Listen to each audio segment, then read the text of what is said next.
Hello.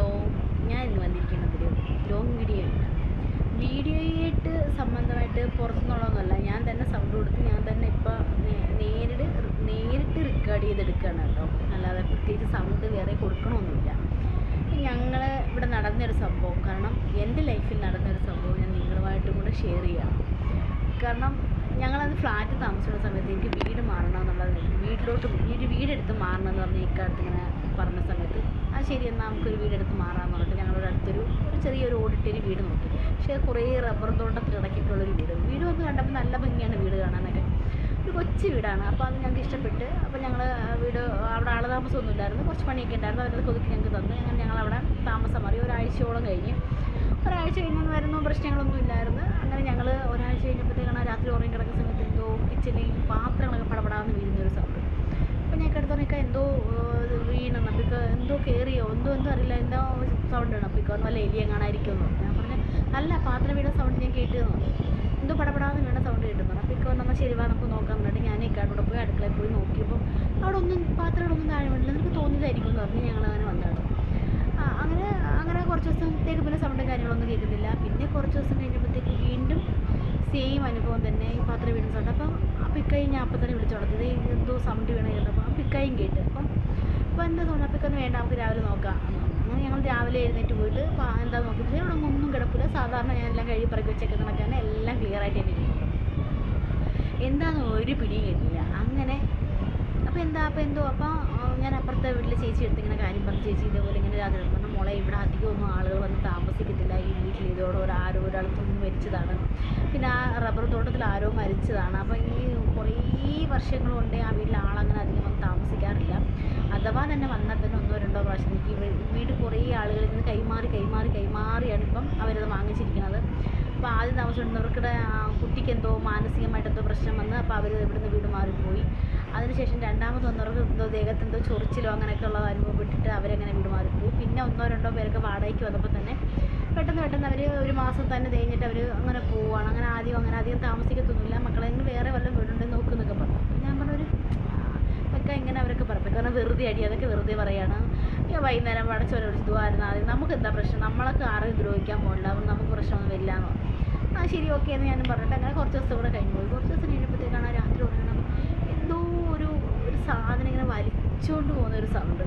അതായത് ഇങ്ങനെ കാലിൽ ചെങ്ങല അങ്ങനെ ഒരു സംഭവം, അല്ലെങ്കിൽ ഒരു കിലുങ്ങുന്ന എന്തോ ഒരു സംഭവം ഇങ്ങനെ വീടിൻ്റെ ബാക്കിൽ കൂടെ ഇങ്ങനെ വലിച്ചു പോകുന്ന സൗണ്ട്. ഞാൻ കേട്ടോ നിൽക്കാതെ ഇങ്ങനെ സൗണ്ട് കേൾക്കുന്ന എഴുന്നേറ്റ്. അപ്പോൾ ഇക്ക ഒന്നും കേട്ടില്ല എന്ന് പറഞ്ഞു. അപ്പോൾ പിന്നെ നമ്മൾ ശ്രദ്ധിച്ച് കേട്ട് നോക്കി എന്ത് തൊട്ടപ്പോൾ, കാരണം ഇങ്ങനെ ഓരോരുത്തരൊക്കെ പറഞ്ഞ് നിൻ്റെ മനസ്സിലിരിക്കുന്നതുകൊണ്ടായിരിക്കും അതുകൊണ്ട്. അപ്പോൾ ഇക്ക എന്ന് വെച്ച് കഴിഞ്ഞാൽ രാവിലെ ഒരു 10 മണിയാകുമ്പോൾ ജോലിക്കൊക്കെ ചിലപ്പോൾ ഒരു 11 മണി 12 മണി 1 മണിക്കൊക്കെയാണ് അന്ന് വരുന്നത്, ജോലി കഴിഞ്ഞ് വരുന്നത്. കാരണം ഇക്ക മെഡിസിൻ്റെ അവിടെ ആയിരുന്നു നിന്നത്. അപ്പം പെട്ടെന്ന് ഓടി വരാൻ പറ്റുന്ന സ്ഥലമൊന്നും അങ്ങനെ പെട്ടെന്ന് വരാൻ പറ്റില്ല. അവിടുത്തെ അടച്ചു വരുന്നത് 11 മണിയൊക്കെ ആവുമായിരുന്നു. അപ്പോൾ കുറച്ച് ദിവസം കഴിഞ്ഞപ്പോഴത്തേക്ക് ഇപ്പോൾ ഞാനും മോനും മാത്രമേ ഉള്ളൂ, അപ്പോൾ മോളില്ല. അങ്ങനെ കുറച്ച് ദിവസം കഴിഞ്ഞപ്പോഴത്തേക്ക് സൗണ്ട് സെയിം ഇങ്ങനെയൊക്കെ പറഞ്ഞു. അപ്പോൾ ഞാൻ പറഞ്ഞു ഇതേപോലെ ഇവിടെ എനിക്ക് പേടിയാവണം, എന്തോ നമുക്ക് വീട് മാറാമെന്നൊക്കെ. പ്രശ്നമൊന്നും ഇല്ലാടി, എന്തിനുണ്ടെങ്കിൽ നമുക്ക് മാറാം, എന്തെങ്കിലും കാണുകയാണ് ചെയ്യുവാണെങ്കിൽ നമുക്ക് മാറാമെന്ന് പറഞ്ഞു. ശരി എന്ന് പറഞ്ഞു. പിന്നെ ഒരു ദിവസം ഞാൻ കിച്ചണിലേക്ക് ഇങ്ങനെ ഒരു വൈകുന്നേരം സന്ധ്യ കഴിയുമ്പോഴേ ഞാൻ തരുമ്പോൾ കിച്ചൻ്റെ അടുത്ത ഡോർ അങ്ങ് വെളിയിൽ അകത്തുനിന്നും കുറ്റിയിടും. ദിക്ക് വരുമ്പോൾ മാത്രമേ പിന്നെ ഞാൻ കിച്ചണിലോട്ട് പോവുള്ളൂ. എന്തൊരു സാധനം എടുക്കണമെന്ന് പോലും ഞാൻ പോകില്ല. വെള്ളമൊക്കെ എടുത്തോണ്ട് വെച്ചിരുന്നാലും എടുക്കാനായിട്ട് ഞാൻ അങ്ങോട്ട് പോകില്ല. ഇക്ക വന്ന ശേഷം ഇക്കായി കൂട്ടിക്കൊണ്ടേ പിന്നെ കിച്ചണിലോട്ട് പോവുള്ളൂ, അല്ലാതെ അങ്ങനെ പോകില്ല.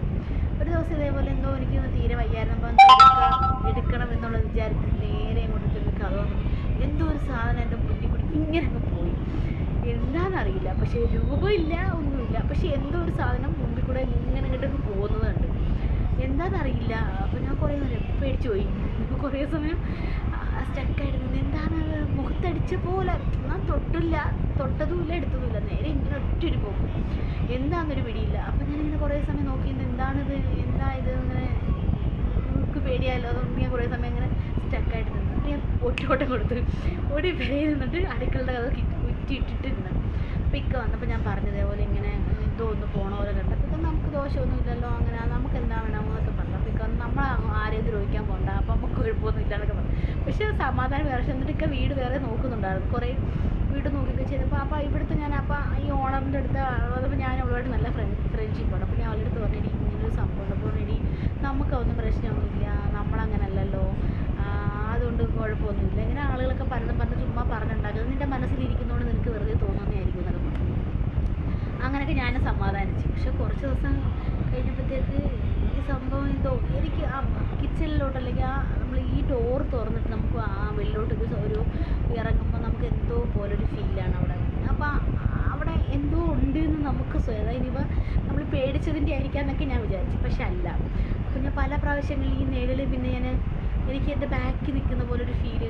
അപ്പോൾ ഞാൻ എന്തെങ്കിലും ചെയ്തു വിടുന്ന പെട്ടെന്ന് എൻ്റെ ബാക്കിൽ ആരോ നിൽക്കണ പോലെ ഫീല്. അപ്പോൾ ഞാൻ പെട്ടെന്ന് തിരിഞ്ഞു നോക്കും, അവിടെ ആരും ഇല്ലല്ലോ. അപ്പോൾ എന്തോ എനിക്കൊരു എന്താ പറയുക, എൻ്റെ അടുത്ത് എനിക്കെന്തോ ഒരു ഫീല് അവിടെ അങ്ങനെ തോന്നുകയാണ്. അപ്പോൾ പിന്നെ കുറേ കഴിഞ്ഞപ്പോഴത്തേക്കൊക്കെ ഇങ്ങനെ തോന്നാൻ തുടങ്ങി. അങ്ങനെ നിന്നപ്പോഴാണ് ഞാൻ മോളെ പ്രഗ്നൻ്റ് ആവണത്. പിന്നെ പെട്ടെന്നൊരു വീട് നോക്കി മാറാനൊന്നും പറ്റുന്ന സാഹചര്യമൊന്നും അല്ലാത്തതുകൊണ്ട് തന്നെ നമുക്ക് അവിടെ പിടിച്ച് നിൽക്കാം. അപ്പോൾ എല്ലാവരും പറഞ്ഞ് വീട് മാറി, പിടിച്ച് പ്രഗ്നൻ്റ് ആണ്, അവിടെ അങ്ങനെ നിന്നൂടാ, നേരത്തെ നിന്നവരുടെ കൊച്ചിനൊക്കെ എന്തൊക്കെയോ പ്രശ്നങ്ങളാണ്, അങ്ങനെ ഇങ്ങനെയൊക്കെ ഓരോന്ന് പറഞ്ഞു. പക്ഷെ ഞാനൊന്നും കണ്ടിട്ടില്ല അങ്ങനെ. അതുകൊണ്ട് തന്നെ ഞാൻ അത് ഇങ്ങനെ എനിക്കൊന്നും കുഴപ്പം വരില്ല എന്നൊക്കെ ഞാനിങ്ങനെ ധൈര്യത്തിൽ പറയുന്നെങ്കിലും സദ്യയൊക്കെ കഴിയുമ്പോൾ ഉള്ളൊരു പേടിയാണ്. അപ്പോൾ എന്താ ഇത് ഏതാണെന്നൊന്നും അറിയാമായിരുന്നു. അപ്പം കുറേ പേരോട് ചോദിച്ചു പറഞ്ഞാൽ ആ വീടിനുള്ളിൽ ആരോ ഒരു സ്ത്രീ പണ്ട് തൂങ്ങി മരിച്ചായിരുന്നു എന്ന് പറഞ്ഞു. അപ്പം അതേപോലെ തന്നെ അവരുടെ തന്നെ ബന്ധത്തിൽപ്പെട്ട ആരോ ആ തോട്ടത്തിനകത്ത് വിഷം കഴിച്ച് മരിച്ചായിരുന്നു എന്ന് പറഞ്ഞു. അപ്പോൾ അത് കേട്ടപ്പോഴത്തേക്കും ഇന്നൊരു പേടിയായി. പിന്നെ ഞാൻ വെച്ചാൽ എനിക്ക് പ്രശ്നം വരില്ല അങ്ങനെ അങ്ങനെയൊക്കെ ഞാൻ സ്വയം സമാധാനിച്ചിട്ട് വീണ്ടും ഒരു ദിവസം ഞാൻ എന്താ പറയുക ഈ സന്ധ്യയ്ക്ക് മോളെ പ്രസവമൊക്കെ കഴിയുമ്പോൾ അത് വരുന്ന ഒരു പ്രശ്നവും ഞാൻ അങ്ങനെ ഫീൽ ചെയ്തിട്ടും കണ്ടിട്ടൊന്നുമില്ല. ഒരു ദിവസം ഞാൻ പിന്നെ വീടിൻ്റെ വാതിലിൽ ഇങ്ങനെ കിച്ചൻ്റെ വാതിലിൽ ഒരു സന്ധ്യ സമയത്ത് താഴോട്ട് നോക്കി അവിടെ ഒരാൾ, അത് കാരണം ഫുള്ള് റബ്ബറും തോട്ടമാണ് കേട്ടോ. റബ്ബറും തോട്ടത്തിനുള്ളിലാണ് ഈ വീട്. അതിന് അങ്ങോട്ട് വീടുകളില്ല, ഇങ്ങോട്ട് മാത്രമേ വീടുകളുള്ളൂ. ഇങ്ങോട്ട് ഇറങ്ങി കഴിഞ്ഞാൽ ഇതൊരു കനാല് റോഡാണ്. കനാല് റോഡ് കഴിഞ്ഞ് കുറച്ച് കയറി കഴിഞ്ഞാൽ റോഡാണ്. ഇവിടെ 1-2 വീടുകൾ മാത്രമേ ഉള്ളൂ മുകളിലായിട്ട്. പിന്നെ അത് റോഡാണ്, പക്ഷെ അവർക്ക് റോഡ് ഈ കനാലിൻ്റെ താഴെയാണ് നമ്മൾ ഈ താമസിക്കുന്നത്. അതിനിപ്പുറത്തായിട്ട് ഒരു വീടേ ഉള്ളൂ, ഇപ്പുറത്തോട്ടൊന്നും വീടുകളില്ല. അപ്പോൾ എനിക്ക് തോന്നി താഴെ ആരോ നിൽക്കുന്ന പോലെ ഒരാൾ താഴെ നിൽക്കുന്നത്, സ്ത്രീയോ ആണോ എന്നൊക്കെ ഒരു രൂപം പോലെ. അപ്പോൾ ഞാൻ ഇവിടെ നിന്നുകൊണ്ട് ഇങ്ങനെ കുറേ സമയം നോക്കി നിന്നാൽ എന്താ സംഭവം എന്നറിയാൻ വേണ്ടിയിട്ട്. നമുക്കത് എന്താണെന്ന് അറിയണമെന്നുള്ളൊരു സംഭവം ഉണ്ടോ. അങ്ങനെ ഞാനൊന്ന് ഇറങ്ങിപ്പോയി നോക്കാമെന്ന് വിചാരിച്ചിട്ട് ഞാൻ ഇറങ്ങിപ്പോൾ അപ്പോൾ ഈ സന്ധ്യ സമയങ്ങളിലൊന്നും അവിടെ പോകരുത് എന്ന് പറഞ്ഞു. അപ്പോൾ ഞാൻ ഞങ്ങളുടെ വീട്ടിൽ പോയപ്പോൾ അപ്പോൾ എന്താണെന്ന് അറിയാൻ വേണ്ടി പോകാൻ നിന്നപ്പോഴത്തേക്ക് പിന്നെ ഞാൻ വെച്ച് വേണ്ട ഇനിയിപ്പം എന്തെങ്കിലും വലിച്ചു വെക്കണ്ടെന്ന് വെച്ചിട്ട് പിന്നെ പോയില്ല. ഞാൻ വീട്ടിൽ പോയപ്പോൾ ഞാൻ ഞങ്ങളുടെ അമ്മ അടുത്ത് ഇങ്ങനെ പറഞ്ഞു, അമ്മ അങ്ങനെ ഒരു സംഭവം ഞാൻ കണ്ട് അവിടെ. അപ്പോൾ അമ്മ പറഞ്ഞു പണ്ട് അവിടെ ഒരു സർപ്പക്കാവ് ഉണ്ടായിരുന്നു. അപ്പോൾ എൻ്റെ അമ്മയല്ല, എൻ്റെ ചാച്ചൻ്റെ അമ്മ, അവിടെ ഒരു പണ്ടൊരു സർപ്പക്കാവ് ഉണ്ടായിരുന്നു. അപ്പോൾ അവിടെ ഇപ്പോൾ ആളുകളൊക്കെ അവരെല്ലാവരും അത് വെട്ടിത്തെളിച്ച് ഇപ്പോൾ അവിടെ ഇങ്ങനെ എന്താ പറയുക ഒരു ചെറിയ ആല് മാത്രമേ ഉള്ളൂ. അപ്പോൾ അവിടെ മാത്രമാണ് എല്ലാവരും ഇപ്പോൾ തിരി കത്തിക്കുകയോ വിളക്ക് കത്തിക്കുകയൊക്കെ ചെയ്യണത്. ബാക്കിയുള്ളത് എല്ലാവരും വെട്ടിത്തെളിച്ച് ഓരോരുത്തരുടെ കൃഷിയിടങ്ങളും ആക്കി ഓരോരുത്തരുടെ വസ്തുക്കളൊക്കെ കൈകയറി. അപ്പോൾ അതിൻ്റെയൊക്കെ ആയിരിക്കും അങ്ങനെ എന്താ പറയുക പ്രായപൂർത്തിയായ പെൺപിള്ളായിരുന്നു അങ്ങനെ താഴോട്ട് ഇറങ്ങി പോകണ്ട. പിന്നെ നല്ല പ്രസവമൊക്കെ കഴിഞ്ഞ് കുറച്ചല്ലേ ആയുള്ളൂ, അപ്പം നീ താഴോട്ടൊന്നും ഇറങ്ങി പോകണ്ടെന്നോ. പക്ഷെ അതുകൊണ്ടാണ് ഞാൻ താഴോട്ടൊന്നും ഇറങ്ങി പോയിട്ടൊന്നുമില്ല കേട്ടോ. അവിടെ തന്നെ ഞാൻ വീട്ടിൽ എന്നാലും എനിക്കത് എന്താണെന്ന് അറിയണമെന്നുള്ളൊരു ഭയങ്കര താല്പര്യമാണ്. അങ്ങനെ കുറച്ച് ദിവസം കഴിഞ്ഞ് ഞാനും മോനും പിന്നെ മോളുമായി ഞാൻ തുണി കഴുകിക്കൊണ്ട് നിന്ന സമയത്ത് റൂമിൽ നിന്നൊരു കരച്ചിൽ ഞാൻ ഓടിച്ചത് കാരണം ഞാൻ തുണി വെളിയിൽ കഴുകുന്നുണ്ടെങ്കിൽ ഞാൻ ഇടയ്ക്കിടയ്ക്ക് പോയി മോളെ നോക്കുന്നുണ്ട്. അപ്പോൾ നല്ല ഉറക്കത്തിൽ കിടക്കുക മോള്. വീണ്ടും ഞാൻ 2 മിനിറ്റ് കഴിയുമ്പോൾ തുണി വന്ന് കഴുകി പിഴിഞ്ഞെടുക്കുമ്പോഴത്തേക്ക് ഞാൻ വീണ്ടും പോയി നോക്കും. അപ്പോഴും അവൾ നല്ല ഉറക്കമാണ്. അങ്ങനെ ഞാൻ നോക്കി, കാരണം വേറെ ആരുമില്ല. അപ്പോൾ മോൾ സ്കൂളിൽ പോയി കഴിഞ്ഞാൽ പിന്നെ വീട്ടിൽ ആരുമില്ല. അങ്ങനെ ഞാൻ പോയി നോക്കും വരും. അപ്പോൾ പിന്നെ മോള് കരയുന്ന കേട്ടു. ഞാൻ ഓടി റൂമിൽ ചെന്ന് നോക്കി, മോള് കട്ടിലിൽ നിന്ന് തറയിൽ കിടക്കുകയാണ്. പക്ഷേ അത് അവൾ തട്ടിലിൽ നിന്ന് താഴെ വീണാണെങ്കിൽ കാരണം അവൾ ചെറിയ കുട്ടിയാണ്, വന്ന് കമന്ന് വീണിട്ടില്ല. ഞാൻ നിരങ്ങി ചാടി വരാനോ ഒന്നും കമന്ന് വീണിട്ട് ഒന്നുമില്ല. കമന്നൊന്നും വീഴാത്തൊരു കൊച്ചി എങ്ങനെയാണ് കാരണം നമ്മൾ എന്തായാലും അറ്റത്ത് കിടത്തില്ലോ, കട്ടിലിൻ്റെ അറ്റത്ത് കിടത്തില്ലല്ലോ. അത്രത്തോളം സേഫ്റ്റി ആയിട്ടായിരിക്കുമല്ലോ നമ്മൾ അങ്ങ് അറ്റത്തോട് കിടത്തി അത്രത്തോളം തലയണയൊക്കെ വെച്ച് ഇങ്ങനെ അത്ര സേഫ്റ്റി ആയിട്ടാണ് ഞാൻ അവിടെ കിടത്തിയിട്ട് പോകുന്നത്. കാരണം ഞാൻ നോക്കിക്കൊണ്ടിരിക്കുകയാണ്. മോൾ കരയുന്ന കേട്ടിട്ട് ഞാൻ തുണിയിൽ പൊതിഞ്ഞിട്ടത് പോലെ തന്നെ പൊതിഞ്ഞ് പിടിച്ചിട്ട് താഴെ വെച്ചിട്ട് പോയതുപോലെ തറയിൽ വെച്ച പോലെ എനിക്കൊരു ഫീൽ. എനിക്കത് കണ്ടപ്പോൾ എനിക്കൊരു പേടിയായി. അപ്പം ഇതെങ്ങനെ മോൾ താഴെ വീണതല്ലാതെ എനിക്ക് മനസ്സിലായി. പക്ഷെ ചെറിയ കൊച്ച് കമന്ന് പോലെ വീഴാത്ത കൊച്ച് എങ്ങനെ അവിടെ നിന്ന് അത്രയും ദൂരത്തു നിന്ന് ഇറങ്ങി വന്ന് ഇവിടെ വരുമോ? കമന്ന് വീണോ? ഉരുണ്ട് വരുമോ? ഇതൊന്നും ചെയ്യില്ലല്ലോ. അപ്പം മോളങ്ങനെ താഴെ വന്നേന്നുള്ളത് എനിക്കൊരു പേടിയായി. അപ്പോൾ എൻ്റെ മനസ്സിൽ കുറേ ചിന്തകളിങ്ങനെ. അപ്പോൾ ഞാൻ നമുക്ക് മോളിന്ന് താഴെ വീണായിരുന്നു കേട്ടോ, അതോടുകൂടി വീണെന്നു. അപ്പോൾ ഞാൻ അത് വീഴുന്നത് എങ്ങനെയാണെന്നൊക്കെ ചോദിച്ചു. അപ്പോൾ ഞാൻ അല്ലാതെ അങ്ങനെ പറഞ്ഞപ്പോഴേക്കും അപ്പം എനിക്ക് വലിയതായിട്ട് എടുത്തില്ല. അപ്പം എന്താ സംസാരിച്ച കൂട്ടത്തിലാണോ അപ്പം വീണ് കുഞ്ഞിന് കുഴപ്പമൊന്നുമില്ല എന്നൊക്കെ പറഞ്ഞപ്പോൾ ഞാൻ നിൽക്കുക വീണതല്ല, ആരും അവളെ എടുത്ത് കിടത്തിയതാണ്. അല്ലെങ്കിൽ അവൾ അങ്ങനെയല്ല കരയുക. അപ്പോൾ വീണ കൊച്ച് അങ്ങനെ വരിക, അത്രയും ദൂരത്ത് കൊച്ച് എങ്ങനെയാണ് രണ്ട് കട്ടിൽ ചേർത്തിട്ടിരിക്കുന്നതാണ്. അപ്പോൾ അത്രത്തോളം കുട്ടി അത്രത്തോളം അങ്ങാണ് കിടക്കണം. ആ കുട്ടി എങ്ങനെയാണ് ഇങ്ങനെ തറയിൽ വന്ന് കിടക്കുക? അപ്പോൾ എനിക്കൊരു പേടി, ഉള്ളിലൊരു പേടി. നമുക്ക് വീട് മാറാമെന്നൊക്കെ ഞാൻ പറഞ്ഞു. അപ്പോൾ പിന്നെ ഓരോ സാഹചര്യങ്ങൾ എനിക്ക് അവിടെ നിന്ന് വീട് മാറാൻ വേണ്ടിയിട്ട് ഞാൻ ഓരോ പ്രാവശ്യം വീട് നോക്കാൻ പോവുകയും ചെയ്യുമ്പോൾ എന്തെല്ലാം കാരണങ്ങൾ കൊണ്ടോ അതെല്ലാം അങ്ങ് തടസ്സം വരിക. പോകാൻ പറ്റുന്നില്ല. എനിക്ക് ആ വീട് പോയി കാണാനോ അല്ലെങ്കിൽ എനിക്ക് വേറൊരു വീട് പോയി നോക്കാനോ ഒന്നും പറ്റുന്നില്ല. എനിക്ക് അവിടെ നിന്ന് വീട് മാറാനേ സമ്മതിക്കാത്തതുപോലെ, എനിക്ക് വീട് വേറൊരിടത്ത് പോയി നോക്കാൻ സമ്മതിക്കാത്ത പോലെ ഒരവസ്ഥ. ഞാൻ ആ വീട്ടിൽ എന്താ പറയുക, സത്യം പറഞ്ഞാൽ ഞങ്ങൾ ആ വീട്ടിൽ പെട്ടുപോയ ഒരു ഫീല്. കാരണം ഞങ്ങൾക്ക് ആ വീട് വിട്ടിട്ട് പോകാൻ പറ്റില്ല. അന്ന് ഒരുപാട് ആൾക്കാർ അവിടെ വന്നിട്ട് ഒരാഴ്ച താമസിച്ചിട്ട് ഓടിപ്പോവുക, പിന്നെ ഒരു മാസം താമസിച്ചിട്ട് മാറിപ്പോവുക. കാരണം അവർക്കല്ല ഇപ്പം തന്നെ ഞങ്ങളവിടെ നിന്ന് വീട് മാറിയതിന് ശേഷം തന്നെ ഇപ്പോൾ 2 or 3 കൂട്ടർ അവിടെ താമസത്തിന് വന്നു. പക്ഷെ ആരും അവിടെ നിന്നിട്ടില്ല. ആരും വന്നവർ 7ാമത്തെ ദിവസം വീട് മാറിയെന്ന് പറയുന്നു, 1 മാസത്തെ വീട് മാറിയെന്ന് പറയുന്നു. ഒരാളെങ്ങാണ്ട് 4 മാസം അങ്ങോട്ട് അവർ വീട് പണി ആയതുകൊണ്ട് കടിച്ച് പിടിച്ചങ്ങാണ്ട് 4 മാസം അങ്ങോട്ട് നിന്നെന്ന് പറയുന്നു. അവിടെ ആർക്കും ഇല്ല. പക്ഷെ ഞാനവിടെ 3-4 കൊല്ലം നിന്ന്. കാരണം 3-4 കൊല്ലം എന്ന് പറഞ്ഞാൽ എനിക്ക് വീട് നോക്കുന്നു, ഞാൻ പോകുന്നു, വീട് നോക്കാൻ പോകുന്നു. പക്ഷെ എന്തെങ്കിലും കാരണങ്ങൾ ആ സമയത്ത് വരുന്നു, മുടങ്ങി പോകുന്നു. അങ്ങനെ ഓരോ പ്രാവശ്യവും ഞാൻ പോയി വീട് നോക്കാൻ പോകുന്നു. ഞാൻ എൻ്റെ ഈ ചാനൽ തുടങ്ങിയത് ഞാൻ ആ വീട്ടിൽ വെച്ചിട്ടാണ്. പക്ഷേ ആ വീട്ടിൽ എല്ലാവരും പറഞ്ഞു എല്ലാവർക്കും ഭയങ്കര ദോഷമാണ് അതാണെന്ന്. പക്ഷെ ഞാൻ അത്രയും പറയില്ല. കാരണം ആ വീട്ടിൽ വന്നിട്ടുള്ളൊരു അസുഖങ്ങളാണ്, അങ്ങനെയാണ് ഇങ്ങനെയാണെന്നൊക്കെ. പക്ഷേ എൻ്റെ ഒക്കെ ഗൾഫിൽ പോയതും എനിക്ക് എൻ്റെ മോള് അവിടെ വെച്ചിട്ടാണ് എൻ്റെ മോള് ജനിക്കുന്നത്. പിന്നെ ഞാൻ ഈ യൂട്യൂബ് ചാനൽ തുടങ്ങുന്നത്, അങ്ങനെ ഒരുപാട് കാര്യങ്ങൾ എനിക്ക് നല്ല സംഭവിച്ചിട്ടുണ്ട്. പക്ഷേ ഇങ്ങനെ ആളുകൾ പറഞ്ഞ് ഉള്ളിലൊരു ഭയം നമ്മളെ ഇങ്ങനെ പിടിച്ച് മുറുക്കി വെച്ചിരിക്കുകയാണ്. പക്ഷേ അവിടെ ഒരാളുണ്ട്, അതെനിക്ക് നല്ല ഉറപ്പുണ്ട്. കാരണം ഞാൻ പല പ്രാവശ്യങ്ങളിലും ഞാനത് കേൾക്കുന്നുണ്ട്. ചില ദിവസങ്ങളിൽ രാത്രി കരച്ചിൽ ഞാൻ കേൾക്കുന്നുണ്ട്.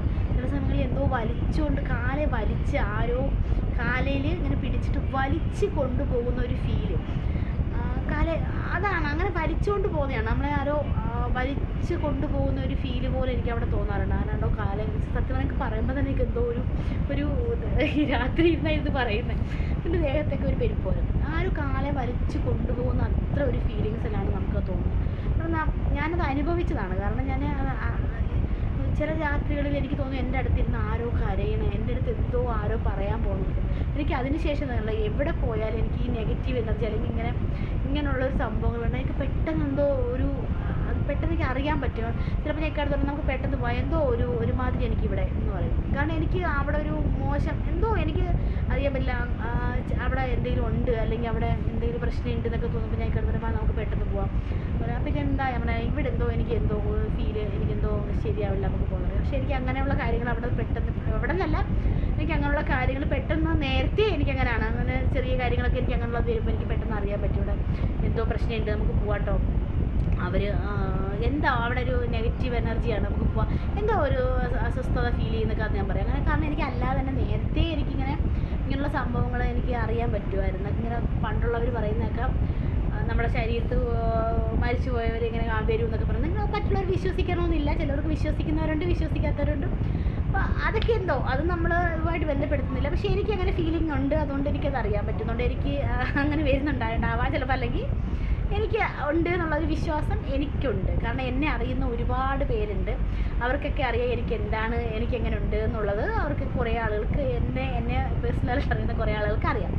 പിന്നെ ഞാൻ ഈ പറഞ്ഞ കാര്യങ്ങൾ സത്യമാണെന്ന് ഞാനിപ്പോൾ ഈ വീഡിയോ ഇട്ട് കഴിയുമ്പോൾ കുറേ ആളുകൾക്ക് അറിയാൻ പറ്റും. കാരണം ഞങ്ങളുടെ ഈ സ്ഥലത്ത് ഞാൻ താമസിച്ചുകൊണ്ട സ്ഥലത്തുള്ള ആളുകൾക്ക് എല്ലാവർക്കും ഈ സംഭവം കറക്റ്റായിട്ട് അറിയാം. ഞങ്ങൾ ഇത്രയും നാൾ അവിടെ എങ്ങനെ താമസിച്ചു എന്നാണ് അവരുടെയൊക്കെ ഒരു ചോദ്യം. കാരണം അവർക്ക് നന്നായിട്ട് അറിയാം അങ്ങനെ ഒരു സംഭവം അവിടെ ഉണ്ട് എന്നുള്ളത്. അവിടെ ഉള്ളവർക്കും അയൽവക്കക്കാർക്കും അവിടെ ഉള്ളവർക്കും എല്ലാവർക്കും അറിയാം. സ്ഥലവും വീടും ഒന്നും ഞാൻ പറയണില്ല, കാരണം അവരത് വിൽക്കാൻ വേണ്ടിയിട്ട് ഇട്ടിരിക്കുകയാണ്. ഞാൻ പറഞ്ഞ് അത് വിൽക്കാനത് നടന്നു പോയി കഴിഞ്ഞാൽ അവരെന്നെ കൊല്ലും.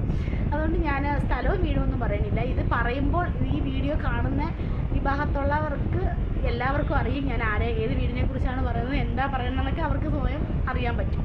പക്ഷെ എനിക്ക് അവിടുത്തെ എൻ്റെ അനുഭവമാണ് ഞാൻ പറഞ്ഞത്. കാരണം ഞാൻ പല പ്രാവശ്യങ്ങളിലും ഒരാൾക്ക് കരയണത്, അവർക്ക് എന്തോ എന്തോ എന്തോ നമ്മളോട് പറയാനുണ്ട്, എന്നെ ഒന്ന് ഹെൽപ്പ് ചെയ്യൂ എന്നൊക്കെ ഉള്ളൊരു ഫീലിങ്സ് എനിക്ക് അവിടെ തോന്നിയിട്ടുണ്ട്. അല്ലെങ്കിൽ അതനുസരിച്ചുള്ള ഒരു എന്തെങ്കിലും ആയിരിക്കും അവർക്ക് സംഭവിച്ചിട്ടുണ്ടാവുക. അതുകൊണ്ടാവാം എനിക്ക്. പക്ഷേ എനിക്ക് അവിടുന്ന് എല്ലാവരും പറഞ്ഞ് ദോഷമാണ് അങ്ങനെയാണ് പറഞ്ഞത്, എനിക്ക് അവിടെ നിന്ന് മാറണമെന്ന് ഒട്ടും താല്പര്യമില്ലായിരുന്നു. കുറച്ച് സാഹചര്യങ്ങൾ കൊണ്ട് ഞാൻ അവിടെ നിന്ന് മാറിയതാണ്. പക്ഷെ എനിക്ക് എന്താ പറയുക, ആ വീട് മാറിക്കഴിയുന്നതിന് മുന്നേ ആയിട്ട് അവിടെ നിന്ന് ഫുള്ള് റബ്ബർ മുറിച്ച് കഴിഞ്ഞ ശേഷം എനിക്ക് അവിടെ ആ ഒരു എന്താ പറയുക, ഒരു വല്ലാത്തൊരു ഫീല്. കാരണം എല്ലാവരും ആ കാടുള്ള സമയത്താണ്, അല്ലെങ്കിൽ റബ്ബറൊക്കെ ഉള്ള സമയത്താണ് അവിടെ കുറേ പ്രശ്നങ്ങളുള്ളത്. ഇപ്പോൾ അങ്ങ് വെളുത്തില്ലായിരുന്നു. പക്ഷെ വെളുത്തതിന് ശേഷമാണ് എനിക്ക് ചില പ്രശ്നങ്ങൾ അവിടെ ഫീൽ ചെയ്യാൻ തുടങ്ങിയത്. എനിക്ക് അവിടെ നിൽക്കണമെന്ന് തോന്നാതെ വന്നു തുടങ്ങി. കാരണം വെളുത്തപ്പോഴത്തേക്ക് എന്നെ എന്തോ അവിടെ നിന്ന് പോകാൻ സമ്മതിക്കാത്ത പോലെ, എന്നെ അവിടെ പിടിച്ചു നിർത്തുന്ന പോലെ. പിന്നെ ഞാൻ എന്താ പറയുക, ഞാൻ എന്തൊക്കെയൊക്കെയോ എനിക്കവിടെ ഒരു നെഗറ്റീവ് ഫീൽ, എനിക്ക് എന്തൊക്കെയൊക്കെയോ ദോഷം വരാൻ പോകണമെന്ന് പോലൊക്കെ. പിന്നെ അതിനിടയ്ക്ക് വെച്ച് മോനാണെങ്കിൽ, അത് ഈ റബ്ബറൊന്നും മുറിക്കുന്നതിന് മുന്നെയാണ് കേട്ടോ. മോന് ഒരു ദിവസം ഞാൻ അവിടെ ഇല്ലായിരുന്നു, ഒരു 9 മണിയായപ്പോഴാണ് ഞാൻ കൈയോടെ എന്തോ ഒരു ആവശ്യമായിട്ട് പോയിട്ട് വന്നു. അപ്പോൾ ചേച്ചിയുടെ മോളുണ്ടായിരുന്നു. അവനാണ് മുറ്റത്ത് ഇറങ്ങിയിട്ട് ഇങ്ങനെ താഴോട്ട് നോക്കിയപ്പോൾ കാണാൻ ഒരു തീക്കോളം പോലൊരു സാധനം ഇങ്ങനെ മേളിലോട്ട് ഇങ്ങനെ പൊങ്ങി വന്നു. പേടിച്ച് ഇറക്കി. അപ്പോൾ പേടിച്ചിട്ട് ഓടി, ചേച്ചി എന്ന് വിളിച്ചിട്ട് ഓടി. അവൻ റൂമിൽ ചെന്നപ്പോൾ അവളൊന്ന് നോക്കി, എന്താണെന്ന് അറിയാൻ വേണ്ടി വന്ന് നോക്കിയപ്പം അവളൊന്നും കണ്ടില്ല. പക്ഷേ ഇവൻ പറഞ്ഞു ഒരു തീ പോലും സാധനം മേളോട്ട് പൊങ്ങി വന്ന് ഞാൻ കണ്ട് എന്നിട്ടിങ്ങനെ. പക്ഷെ അവിടെ കാവൊക്കെയാണ്, അവിടെ കാവാണ്. അവിടെ ഒരു പണ്ടേ അവിടെ കാവൊക്കെയാണെന്ന് അവർക്ക് എല്ലാവർക്കും അറിയാം, അവിടെ കാവാണ്, അതിൻ്റെയൊക്കെ എന്തെങ്കിലും ആയിരിക്കും ഞാൻ പറഞ്ഞു. പിന്നെ മോനങ്ങ് രാത്രിയായി കഴിഞ്ഞാൽ ഉറക്കത്തിൽ പേടിച്ചിട്ട് കരയുക, പേടിച്ച് സംസാരിക്കുക. അവന് പനി കയറിയ കൂടെ പനി വന്നടിക്കുക. എന്നിട്ട് പേടിച്ചതിന് ശേഷം അവൻ ഉറക്കത്തിൽ പനി പിടിച്ച് കരഞ്ഞ ശേഷം എന്നെ കാലെ ആരോ വലിച്ചുകൊണ്ട് താഴോട്ട് കൊണ്ടുപോകുന്നു, എന്നെ ആരോ വലിച്ച് താഴെ കൊണ്ടുപോകുന്നു, എന്നെ കാലെ വലിച്ചുകൊണ്ട് പോകുന്നു എന്നൊക്കെ പറഞ്ഞിട്ട് രാത്രി ഭയങ്കര കരച്ചിലാണ്. അങ്ങനെ ഞാൻ അവിടെ കാവിലേക്ക് എണ്ണയും തിരിയൊക്കെ കൊടുക്കാമെന്നൊക്കെ പറഞ്ഞിട്ട് പിന്നെ അവിടെ നിൽക്കാൻ തോന്നിയില്ല. അപ്പോൾ പിന്നെ അവിടുത്തെ പൂജാരിയെ പറഞ്ഞു, തൽക്കാലം നിങ്ങൾ അവിടെ നിന്ന് വീടൊന്ന് മാറും, കാരണം ചില ബുദ്ധിമുട്ടുകളൊക്കെ ഇനി ഫീൽ ചെയ്യുന്നു. അപ്പോൾ ആദ്യമേ ഞാനിങ്ങനെ പ്രശ്നങ്ങൾ വന്ന സമയത്ത് ഞാൻ അവിടുത്തെ അതിനി പറയണ്ട, അവിടെ ഒരു അപ്പൂപ്പനാണ് കേട്ടോ അവിടെ പൂജയൊക്കെ ചെയ്യണത്. അപ്പോൾ ഞാൻ അപ്പൂപ്പൻ്റെ അടുത്ത് ഇങ്ങനെ കാര്യം പറഞ്ഞ് കുഴപ്പമില്ല മക്കളെ, അതൊക്കെ അങ്ങനെ പേടിക്കൊന്നും വേണ്ട, അവിടെ നിൽക്കുന്നതിന് കുഴപ്പമില്ല. പക്ഷെ പിന്നെ ഞാൻ ഈ സംഭവങ്ങൾ പറഞ്ഞപ്പോൾ പറഞ്ഞു, മക്കളൊരു കാര്യം ചെയ്യും, ഇനി വീടൊന്ന് മാറിക്കോ എന്ന് പറഞ്ഞു. അപ്പം ഞങ്ങളിപ്പോൾ ഇതൊക്കെ വീടങ്ങ് മാറാം എന്നുള്ളൊരു ഇതിലേക്ക് എത്തി. ഞങ്ങളങ്ങനെ വീട് മാറി. പക്ഷെ വീട് മാറുന്നത് വരെ എനിക്ക് കുറേ ഇത് ഞാൻ ഈ പറയുന്നത് മാത്രമല്ല, കുറേ അനുഭവങ്ങൾ എൻ്റെ ലൈഫിൽ കൂടെ ആ സമയത്ത് പോയിട്ടുണ്ടായിരുന്നു. ഞാൻ സങ്കടപ്പെടുന്ന സമയങ്ങളിലൊക്കെ എനിക്ക് എന്തോ എൻ്റെ കൂടെ ഒരാൾ സങ്കടപ്പെടുന്നു, അല്ലെങ്കിൽ ഞാൻ സന്തോഷിക്കുമ്പോൾ എൻ്റെ കൂടെ ഒരാൾ സന്തോഷിക്കുന്നു, ആ ഒരു ഫീലൊക്കെ എനിക്ക് ആ വീട്ടിൽ അനുഭവപ്പെട്ടിട്ടുണ്ട്. ഞാൻ പറഞ്ഞ സത്യമാണ്, കള്ളമൊന്നുമില്ല. കാരണം ഇപ്പം എൻ്റെ അനുഭവമാണ് ഞാൻ പറഞ്ഞത്, ഞാൻ അനുഭവിച്ച കാര്യമാണ് ഞാൻ പറഞ്ഞത്. അപ്പം നിങ്ങളിൽ പലർക്കും ചിലപ്പോൾ അത് റിലേറ്റ് ചെയ്യാൻ പറ്റിയെന്ന് വരില്ല. അപ്പോൾ അങ്ങനെ ഞാൻ അവരോട് പറഞ്ഞപ്പോൾ അവരൊന്ന് വരുത്തുപോക്കായിരിക്കും എന്നൊക്കെ പറഞ്ഞായിരുന്നു. ഈ ചെങ്ങല പോലെ വരച്ചുകൊണ്ടൊക്കെ പോകുന്നത് ഞാൻ അപ്പുറത്തെ വീട്ടിലേക്ക് പറഞ്ഞപ്പോൾ അവരൊന്നും ചിലപ്പോൾ അതായിരിക്കും മോളെ എന്നൊക്കെ പറഞ്ഞു. പക്ഷേ എനിക്ക് അതിനെക്കുറിച്ചൊന്നും അറിയില്ല, ആധികാരികമായി പറയാൻ എനിക്കൊന്നും അറിയില്ല. പക്ഷേ നിങ്ങളിൽ ആർക്കെങ്കിലുമൊക്കെ ഇതുപോലെ വീട് മാറുന്ന സമയത്തോ അല്ലെങ്കിൽ എവിടെയെങ്കിലുമൊക്കെ പോകുന്ന സമയത്തോ എന്തെങ്കിലുമൊക്കെ അനുഭവം ലൈഫിൽ ഉണ്ടായിട്ടുണ്ടെങ്കിൽ നിങ്ങൾ ഇതിനകത്ത് കമൻറ്റ് ചെയ്യണം കേട്ടോ. കാരണം ഒരുപാട് പേര് ഇങ്ങനെയുള്ള അനുഭവങ്ങൾ ഉണ്ടായിട്ട് പറയാത്തവരൊക്കെ കാണുമായിരിക്കും. പക്ഷേ എൻ്റെ ലൈഫിൽ നന്നായിട്ട് ഞാൻ അനുഭവിച്ചു, പേടിച്ചിട്ടുണ്ട്. നിങ്ങളുടെയൊക്കെ ലൈഫിൽ അങ്ങനെ എന്തെങ്കിലും സംഭവങ്ങളൊക്കെ ഉണ്ടെങ്കിലോ ഒരു കഥയാക്കി പറയാൻ പറ്റുന്ന പോലെ ഇതേപോലെ എനിക്ക് പറയാൻ പറ്റുന്ന രീതിയിലുള്ളതൊക്കെ ആണെങ്കിൽ നിങ്ങളെനിക്ക് ഈ ചാനലിലിട്ട് ഞാൻ തീർച്ചയായും ഞാനത് പറയുന്നതായിരിക്കും. അപ്പോൾ ബൈ, ഇത്രയേ ഉള്ളൂ കേട്ടോ. ഞാനിത് എൻ്റെ ഒരു അനുഭവം നിങ്ങളെയും കൂടെ ഒന്ന് ഷെയർ ചെയ്യാമെന്ന് വിചാരിച്ചതാണ്.